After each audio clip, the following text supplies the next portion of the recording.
Gente, a paz do Senhor, tudo bom? Nós estamos aqui mais um dia para falar sobre perdão. E hoje eu quero trazer para vocês uma reflexão para a gente meditar um pouquinho sobre esse assunto. Já peço que você compartilhe, que você curta, se inscreva, para que mais vidas possam ser alcançadas. Amém?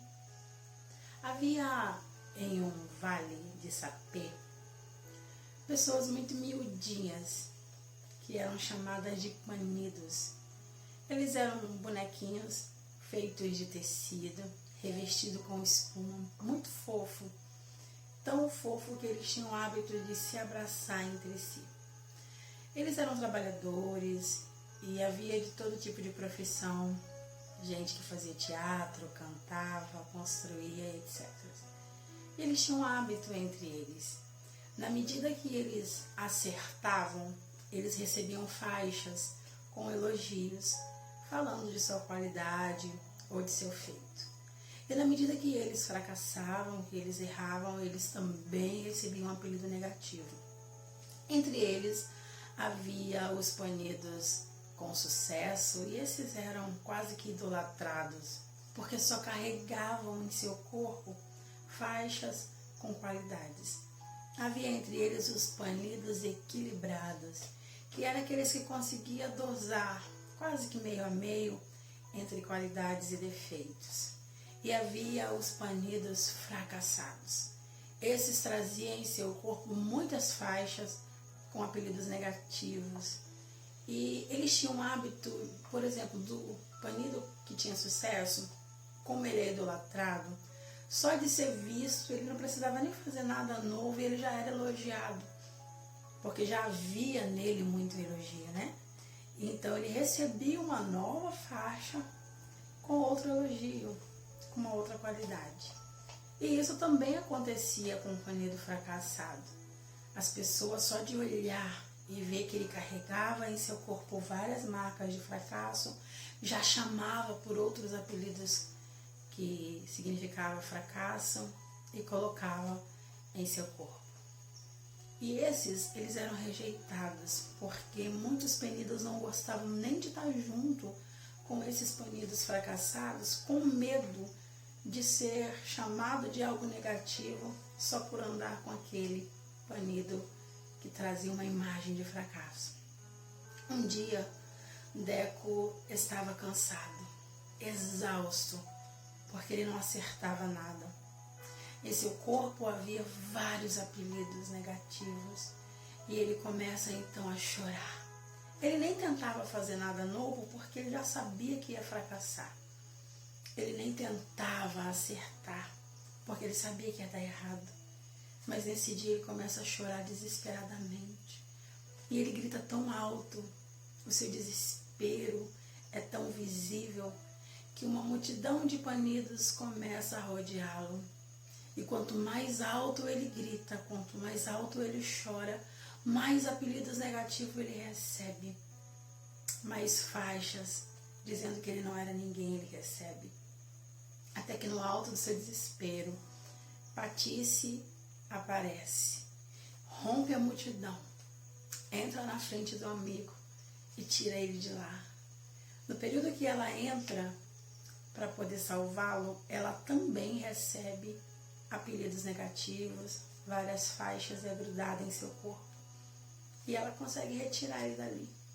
Quando ela retira, ele agradece. Quando eles já estão só, ela diz que não fez nada mais do que um amigo faria e tinha certeza que ele faria o mesmo. Ele diz: não acredite nisso, porque eu sou um fracasso.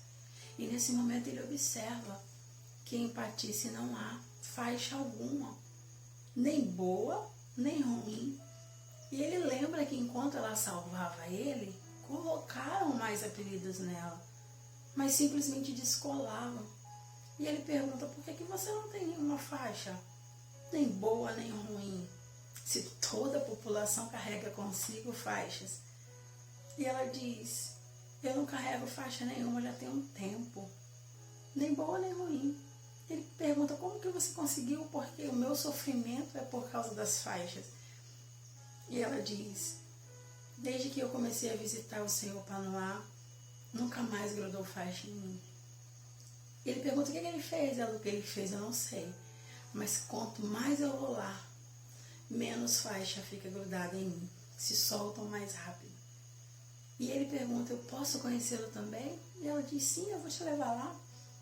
E ela o leva. Senhor Panoá mora no alto de uma montanha. E depois de horas subindo, Deco se encontra diante de uma porta gigante. A porta está aberta. Ele observa que tudo naquela sala é muito grande. Uma mesa gigante, uma cadeira gigante. E assustado, com medo do que encontraria, e depois inseguro, o que o Senhor Panoá pensaria dele com tantas marcas, ele resolve virar as costas e sair. E quando ele está descendo, ele ouve uma voz que diz, Deco. Ele assustado vira, como que o Senhor sabe o meu nome? E o Senhor Panoá diz, eu sei o nome de todos vocês, porque eu os criei. Ele era o criador dos Panidas. Nesse momento, ele abaixa, pega Deco pela mão, para que possa conversar olho no olho, e observa que seu corpinho está lotado de marcas, lotado de faixas. E o Senhor Panoá diz, vejo que foram cruéis com você lá embaixo, né, filho? E ele diz, eufórico, ansioso, o Senhor pode me ajudar? Como ajudou a Patice? O Senhor pode tirar essas marcas que estão em mim? Já estão pesando. Eu tenho tantas marcas que eu não consigo nem ver mais o meu corpinho, porque em todo lugar tem um apelido fixado. E o Senhor Panoá diz, isso não depende de mim, depende de você. Deco fica ainda mais confuso. Como assim depende de mim? E o Senhor Panoá explica. As pessoas só colocam essas faixas com esses apelidos negativos em você porque você acredita nelas. Você dá valor ao que elas falam. Você precisa se encontrar e saber o seu valor. E então o que dizem, o que pensam a seu respeito, não lhe importará mais. Porque você é o que é, e não o que dizem, e não o que falam. E não esperem que os outros panidos deem valor a você, porque eles não entendem de panidos, eles só são panidos como você. A palavra que importa é de quem te criou, é de quem entende de panido por ter criado. Traduzindo para você que não entendeu, o que as pessoas dizem a seu respeito é o de menos, porque elas são pessoas tão falhas quanto, ou mais, do que você. A palavra que importa é a do teu Criador, daquele que entende de humano, porque ele fabrica, ele cria. Aleluia. E Deco pergunta, mas como que eu não vou acreditar se todos dizem que eu sou um fracasso? Como eu vou crer que eu não sou um fracassado? Não é apenas um, todos dizem que eu sou um fracasso. E o Senhor Panoá responde, e eu quero que você se atente a essa resposta. Deco, você não precisa entender agora.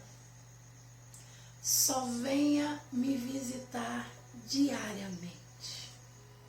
E eu te falarei o quanto você é importante para mim. E eu te mostrarei o seu valor e o porquê eu te criei. Você é tão importante que eu parei o meu tempo. Eu parei tudo para te criar, para te formar. Venha me visitar. Deixa que eu te mostre o seu valor. E Deco, tímido, receoso, pergunta, isso quer dizer que o Senhor gosta de mim do meu jeito? E ele diz, sim, Deco, eu amo você. Mas eu sou tão desastrado. Deco, você também é tão divertido. Mas, Deco, interrompe o Senhor Panoá. Não tente me fazer deixar de amar você. Nada do que você disser ou fizer vai diminuir o meu amor por você, ou vai me fazer colocar em você palavras negativas. E ele pega Deco no colo e abraça apertando aquela coisa fofa. E enquanto ele abraça, Deco começa a gritar: eles estão caindo, eles estão caindo. O Senhor Painó coloca ele no chão e ele sai correndo, gritando eufórico, e todo mundo nota ele gritando: eles estão caindo, eles estão caindo. As faixas que cobriam o corpo de Deco perderam o poder de ficar fixo nele e começaram a se soltar. Nessa reflexão eu quero chamar a sua atenção para que você se lembre do seu valor. Boa parte da nossa dificuldade de perdoar é porque fomos tão feridos, fomos tão marcados. A gente não perdoa nem quem feriu e nem a nós mesmos por acreditar naquilo que ouvimos, naquilo que soubemos, que disseram ou pensaram ao nosso respeito.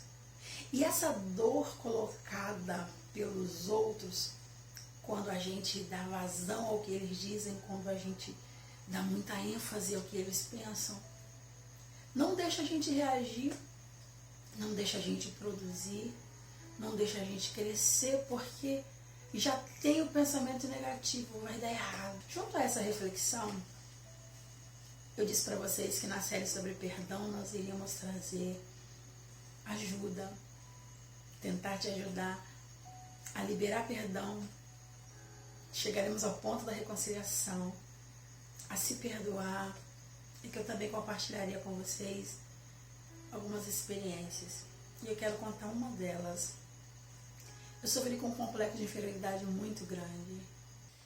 E o meu complexo de inferioridade se deu exatamente como nessa ilustração, aos apelidos que foram colocados ao longo da vida. Quando eu falo de complexo de inferioridade, eu vou dar um exemplo a vocês acerca de aparência, né, de beleza, do que diziam. Mas para mim, dentro de mim, a dimensão disso era maior. Era maior do que apenas aparência. Eu me sentia não apenas feia, mas incapaz no todo. E como eu disse, se deu aos apelidos colocados. Desde criança, bem pequena, eu sempre era chamada de feia. E assim, em todos os aspectos, né? Aqueles apelidos maldosos, né? Que faz parte da infância. Tudo bem, cresci, a adolescência seguiu-se com o mesmo ritmo de juventude. Eu sempre ouvindo que eu era muito feia. Aí, quando eu fui noivar, no dia do meu noivado, chamaram o meu esposo, depois já de estarmos noivos, né, no momento da festa, e disseram a ele: você tem certeza que você quer casar com essa menina? Eu morava no interior, ele na capital.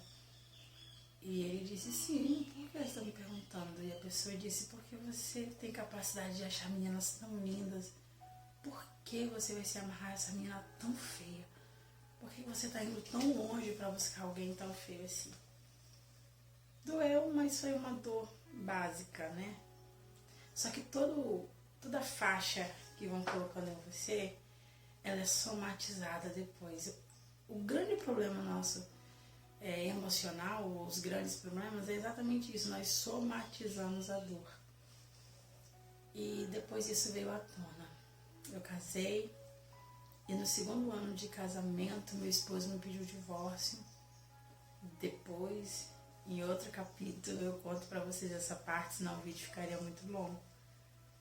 E quando ele me pediu divórcio, pra mim, na minha mente, uma coisa só era a explicação: eu sou feia.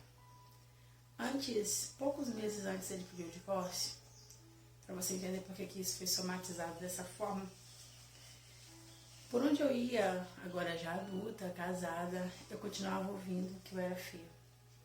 E eu me lembro que uma pessoa chegou até mim, ele ministrava em algumas igrejas. Logo que eu casei eu parei, eu dei um tempo no ministério.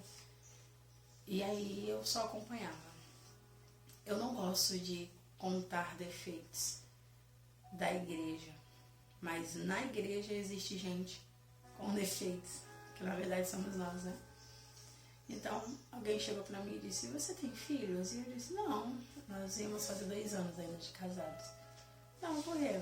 Não, porque estava eu e fulano conversando e ela disse que provavelmente vocês tinham filho, com certeza teriam filhos, porque só assim, casando grávida, pra justificar ele ter casado com você, porque você é muito feia. Então, quando ele pediu o divórcio, somatizou toda a vida que eu ouvi que eu era feia. E quando a gente ouve que é feia, você sabe que não é apenas você é feio, mas N apelidos, né?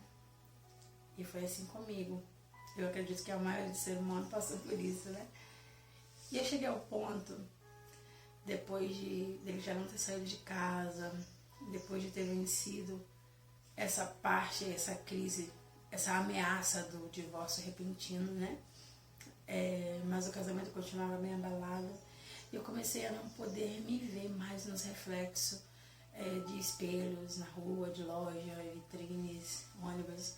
E eu cheguei ao ponto de, uma vez, um ônibus lotado, nós estávamos sentados lá atrás e as pessoas em pé e um moço segurando a haste assim no ônibus para não cair. Ele olhou para mim sentada e quando ele me olhou sentada, eu ouvi na minha mente o pensamento dele, dizendo que mulher horrível. Por que esse homem casou com ela? Que ridícula. O meu complexo me travou de melhorar, me travou de socializar, me travou por muitos anos de acreditar no outro, em ter amigos, me travou de fazer a obra. O meu complexo era tão terrível que ele, somatizando a todas as marcas que eu dava valor, né? As marcas que as pessoas colocavam, eu cheguei ao ponto de tentar o suicídio. O casamento não tinha melhorado, a vida estava bem difícil, eu mudei para uma cidade nova, eu não tinha amigos ali, mas eu já tinha meu bebê, meu filho que hoje tem 14 anos, tinha meses de nascido. Eu subi no terraço, na casa onde eu morava, para estender roupa. E junto com as roupas, com cestos de roupa molhado, eu levei uma faca. E doía tanto. A dor era tão opressiva, tão esmagadora, que ela não me fazia ver o que eu tinha. Eu não conseguia ver que aquele bebê precisava de mim. Eu me lembro que o plano era me jogar daquele terceiro andar com a faca já, então ali eu não tinha como escapar. E no momento que eu chego na beira para se jogar, chorando muito, com todas as vozes de tudo de negativo que eu já ouvi falando na minha mente uma só vez, com a dor excruciante que eu sentia naquele momento. Eu me lembro que o meu bebê chorou tão alto, ele tinha uns 3 meses. Ele chorou tão alto, ele deu um grito tão alto, que foi como se destampasse meus ouvidos. Sabe quando você está de carro subindo uma montanha, um lugar alto, quando você desce, dá aquela pressão saindo, né, solta, né? Foi exatamente isso, aquele acordar. Eu larguei a faca e eu pensei, meu Deus, o que eu estou fazendo? Aleluia. Como que eu fui curada? Exatamente como aconteceu com Deco. Eu conheci o Criador. Eu comecei a ver o meu valor. Eu não era o que as pessoas diziam. Eu não era o que as pessoas sempre falaram. As pessoas mentem. Alguns não é por maldade, é porque também são feridos, e quem é ferido só sabe se defender ferindo o outro. Hoje eu entendo isso, mas naquela época eu não entendia. E sabe como que essa questão do complexo começou a ser curada em mim? Primeiro com a palavra, eu comecei a conhecer quem era Deus. E entenda, eu não era novo convertida. Eu aceitei Jesus com 9 anos de idade. Ia para a igreja desde os 5, né? Minha mãe me tirou aos 7. E com 9 eu fui para outra denominação e aceitei Jesus. Então eu segui dos 9 anos até aqui. Mas agora eu comecei a conhecer Deus. Porque só aí na igreja você não conhece. só ouvir os outros e não ter fome dele, você não o conhece. E quando eu conheci, eu vi o quão valiosa eu era. Eu comecei a lembrar das promessas que ele me fez. Eu comecei a meditar no sacrifício de Cristo. Eu comecei a meditar que amor é esse, capaz de largar a glória, largar tudo só para descer aqui e se humilhar, se tornando carne como eu. E por não encontrar ouro na terra, prata ou todos os tesouros somatizados, não somaria ao teu valor que hoje me assiste. Ele derrama então todo o seu sangue, só para mostrar que você tem valor, só para te resgatar, para te comprar de volta, para pagar a dívida que era sua. E eu me lembro que não foi outra pessoa que me elogiou. Eu me lembro que a minha visão sobre mim mudou. E eu comecei a me arrumar para ir para a igreja. E quando eu me arrumava, eu mesma dizia, nossa, eu estou bonita hoje. Ah, essa blusa ficou bem em mim. Gente, mas esse sapato dá uma valorizada, hein? Aí eu gostei do meu cabelo assim, ficou show. E eu elogiava e eu me amava. E antes de você perdoar e amar o outro, você precisa se perdoar e amar você. Eu me lembro que meu esposo olhava meio assustado, tipo, essa mulher tá ficando doida. Mas foi aí o início da transformação da Viviane, do casamento dela, do ministério dela. Foi o início para ela se tornar um pouquinho do que ela é hoje. Que você possa entender que o seu valor não está no que dizem. O seu valor está no que o Criador determinou, disse que você é. Os outros são humanos como você, não entende nada. Precisam de cura tanto quanto você. Que você possa ser abençoado através desse vídeo. Que você possa procurar conhecer o Criador. Eu sei que talvez ao assistir hoje já não mudou tudo. Mas que você insista no convite dele. Visite-o diariamente. Ele vai te mostrar o teu real valor. E que os outros dizem, não importa. Eu sofri muito com calúnias. E o sentimento que dava em mim me atrasava. Me jogava para trás, me diminuía, me bloqueava. Porque dava valor ao que os outros diziam. Mas depois que eu entendi quem era Deus, o meu valor como filha, quando eu comecei a meditar nas promessas que ele fez, eu falei, peraí, se ele fez essa promessa tão grande é porque eu não sou o que estão dizendo. Eu estou dando um exemplo para você aqui de aparência, né? De complexo. Em mim era mais do que aparência, mas traduzindo para que você me entenda.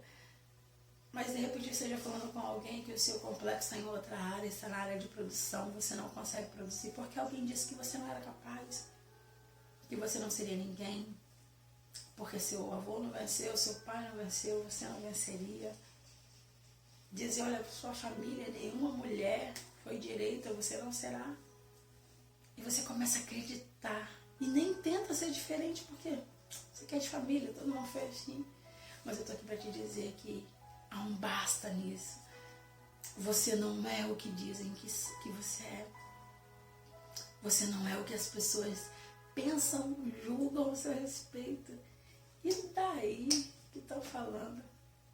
O que importa é que o teu Redentor te ama. O teu Criador confia. Ele sabe o projeto, ele conhece o projeto, sabe? Ele te ama. Que você possa ser abençoado. Compartilhe esse vídeo, curta, se inscreva, para que mais pessoas possam ser abençoadas. Interage conosco, deixe aqui seu comentário, conte-nos a sua experiência. Nas nossas redes sociais, você pode estar contando o seu testemunho. Quem sabe o seu testemunho vira um vídeo, né? Para alcançar mais pessoas e assim nós estarmos nos livrando desse peso que foi colocado em nós. Que Deus te abençoe em Cristo Jesus. Fique na paz.